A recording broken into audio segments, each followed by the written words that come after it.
my mom was like, yeah, you need to put a restraining order on her or whatever. And when I go to see about the restraining order, they said I couldn't. They said I couldn't put a restraining order on her because she didn't have like ties to me. Like it had to be this. I never heard no shit like this in my life. It had to be like my ex-boyfriend or my ex-girlfriend. Like she had to have serious ties to me in order for me to put something on her. So if I wanted a restraining order, I had to do it through him. I had to basically beg him and tell him and his supervisor as well, like, go down there and put the restraining order on her. He didn't want to do it because he had a situation in the past where he had to go to court and he didn't like it. What the hell ever. So he goes down there, he finally puts the restraining order on her. He gives me a copy. He's like, you got to hold this with you wherever you go. If something happens, you know, you just pull this out. Oh, but peep this. Not only did, when he went down there, that he put a restraining order on her, a couple of days later, he gets a paper saying that she put a restraining order on him, and she filed a case against me so we could go to court. Oh! I was like, what? So, I had to take off from work, and we finally went down to court, and it was him and I. We went in there together. And his god brother was there with him as well. We went in. And he did not want to go to court. But. So we went into the courtroom. And I think we were like the second case of that day. Because we weren't there for that long. So we go there. And there was already a court. It was already a session in court where they had the same issue. Where the girl was with her new boyfriend and her his ex-girlfriend was there, and she had like bust out the windows of her his new girlfriend car. Like, what is going on in this city? Is it not enough men around? Like, some of these guys ain't even that cute and y'all sitting there arguing over it. Mind you, I wasn't arguing over my ex. I wasn't doing nothing where I was like going back and forth with her. Like, I just didn't find that necessary at all. So, I think it was like a break-in session or something like that. Like, it was something where the judge needed to do something. So, we had left the courtroom. And her lawyer came up to me and was just saying, like, can we just come to a conclusion here? Because I know she lying. He was like, I know she lying. And can we just, like, agree to drop the charges? I said, I looked at my ex, he just looked at me. I was like, yeah, can we just get this done and over with? Because it was just like unnecessary to be there in the first place. Like, first off, how you come up to me and all of a sudden you want to file charges? Like, that's this new generation of today where they want to sit there and fight you or try to kill you, but yet some of these people want to be out here after they fight you and they want to press charges against you. Like, how dumb do you look? Hello? If you want to fight somebody, just fight them. Get it done and over with and just go your separate ways. If you lost, you lost. You lost everything. Go get something else. Good Lord. But I'm just saying, stop the violence. I said, yeah, we could do it. Her mom was there. I can't remember if her sister was there, but I know her mom was there. And she looked at him and I just was like, look, this ain't my fault. This your daughter's fault. Because I told the lawyer, I said your client has been bothering me since day one. I had the recording still in my phone. Because we could date this all the way back. I had text messages. She was texting me. See, the only thing is, like, when I gave my ex my phone number in the beginning, it wasn't my real phone number. It was one of those text numbers. Like those apps that they have. I gave him that. So when she was texting me, she wasn't texting my real number. Boom. Anyway, so I still had all them text messages. He still had his text messages. Like, it was just crazy. So the lawyer was shaking his head. He was like, yeah, can we just drop all the charges? So I agreed, and we went to the courtroom, and the judge pulls us up, and of course I'm on one side, she's on the other. And the judge asks her, he's like, Bashir, is this who you are? She says, yeah. Do you live at such and such? She says, yeah. She says, well, who is Janelle to you?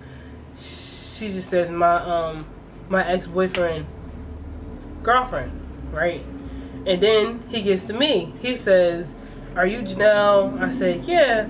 And then he says, do you live in such and such and such and such? I said, yes, I live in such and such and such. And then he says, well, who is Bashir to you? I said, nothing. Somebody in the courtroom was like, and I didn't really mean to make it that way, but she's really nothing, because I didn't have a title for her. Yes, she's my ex-boyfriend. She's my then boyfriend's ex-girlfriend, but she was nothing to me. She did not matter to me whatsoever. The lawyer interfered and said how we agreed to drop the case and everything was being dropped, but the restraining orders would stay. I said, okay, good, whatever. That was it. Him and I had like an argument after. I argued with him after that because I was so upset. I was so hurt about the whole thing, and I just felt like it was so unnecessary. He should have had nipped that in the bud in the beginning, and if it didn't really, if he couldn't do it, then he should have just took a legal term to it, and that's not what he wanted to do. And that's what I was so hurt about. But we worked it out, and then we were together like after that. Well, fast forward to, I guess almost a half a year later. One day we're at the at a bar, right? And in walks my cousin. And my cousin is with these two girls. And he like, alright, no, like, let's just come on. He said, I don't want to put you in a situation. I said, what situation are you talking about? He said, see that girl right there? That's the girl I used to mess with. And she probably going in her car to go get her knife, because that's what I taught her. Like, you know, if something ever happened, you know, just go get your knife. I'm like, alright, whatever. So we left. But I went back into the bar and I said hello to my cousin, and she was sitting right there. I was like, hey, cousin. She's like, hey, cousin. Right? And then we left. So about, I guess 3 weeks later, we went to one of his games. He told me to go outside and go switch the cars and bring it back. Like, drop the truck off and get my car and come back here. I was like, okay, whatever. So when I'm walking to his truck, there's like this station wagon, like a Subaru station wagon, just like sitting next to it. So I open the door, right? And this person is like, whatever, and just like speeds off to the front. I'm like, okay. So I'm about to leave, and I was like, you know what? No, this ain't right. Yeah, I pulled up to a closer parking spot, and I went back in, and he like had this attitude that I was there. He was livid. He was so mad. Why you here? Why you ain't just do what I said? I'm like, I know you're not fucking yelling at me, because that shit that just happened outside, you put me in another situation, like, and it wasn't even necessary. He's like, what are you talking about? Just, you know, like, he was so mad. And when I had told him everything that happened outside, and we were leaving, alright, so he was just upset, right? I said, you know what, when we were outside, we'll talk. So we're going to the truck, and I'm driving, right? First off, don't let a pissed off girlfriend drive. That's for one. Secondly, so when we're driving, he's talking, and I just let it out. I said, you can't be effing serious. You put me in another situation. This girl, I don't know who she is. Who is she? And I'm just driving all crazy. I'm not even hitting the brakes. I'm turning curbs. Come on now, don't do this. Don't mess with my truck. Okay, so we get to the house, and I left. But for some reason, like, I came back or whatever. As usual, I came back. And he has switched cars again. He left his truck in the driveway. But I went into the truck because I felt like I had left something in there. So I go in there and I'm looking, and I find this letter from this girl. And I'm like, don't open it up now. Don't do it. But something was like, open it up. yes, that's invading privacy, but when I read the letter, it was just like, here we go again.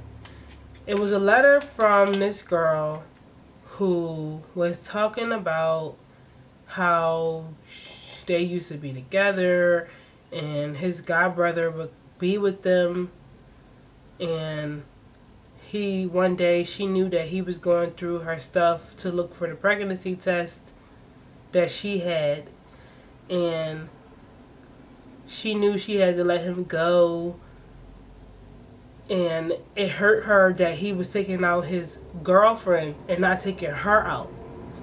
First off, I read that pregnancy test thing over and over again, and it didn't have a date on it, so I didn't really know when it was.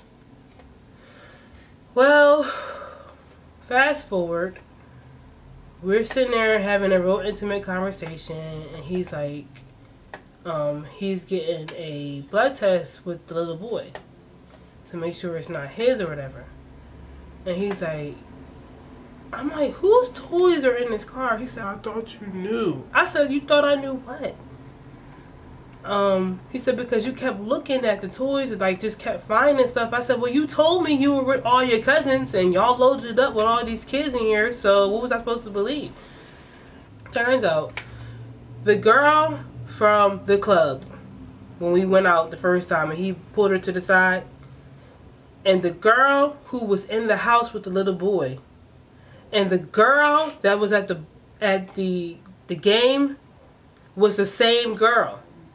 And that was the little boy that was supposed to be his son. And that little boy was with him during the summer. Like, he would take him during the weekend and just like basically be his father. But you didn't know if he was your child or not. Thank you guys for watching. I hope you enjoyed the video. Give it a thumbs up. Subscribe. Do what you gotta do. Trust me, there's going to be another story. It really is. So, I'll see you soon.